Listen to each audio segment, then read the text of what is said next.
আসসালামু আলাইকুম। আমাদের অনেকেরই মনে প্রশ্ন, সৌদি আরবের কবরস্থানগুলো আসলে দেখতে কেমন, কিংবা কবর দেওয়ার নিয়মটা কি আমাদের মতো কিনা।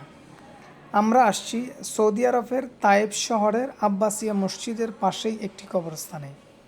বিশাল এই কবরস্থানটির প্রধান দরজা সবসময় বন্ধই থাকে। নির্দিষ্ট কিছু সময় খোলা হয়, যেমন নামাজের পরে কিংবা কোনো লাশ কবর দেওয়ার জন্য নিয়ে আসলে।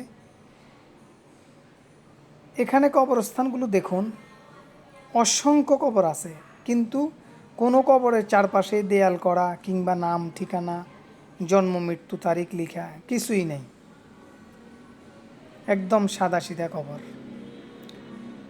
আমরা যখন আসছি তখন একটা সৌদি বাচ্চার লাশ নিয়ে আসছে, অনেক সৌদি আসছে মাটি দেওয়ার জন্য। যদিও সেটা আমার ভিডিও করা হয়নি, তবে আমি যেটা দেখলাম, কবরস্থানের চারপাশ দিয়ে দেয়াল করা, উপরে ঢাকনা সিস্টেম, ঢাকনাটা সরিয়ে লাশটাকে নিচে রেখে আবার ঢাকনাটা দিয়ে বালু বা ছোট ছোট পাথর দিয়ে কবরস্থানটা ঢেকে দিছে। আমাদের দেশে লাশ রাখার পরে বাঁশ দিয়ে তার উপরে মাটি দিয়ে কবরটা বন্ধ করে দেওয়া হয়।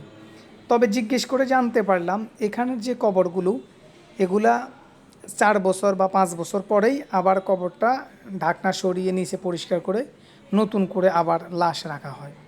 অনেক বাংলাদেশিরা এখানে কাজ করেন আসলে।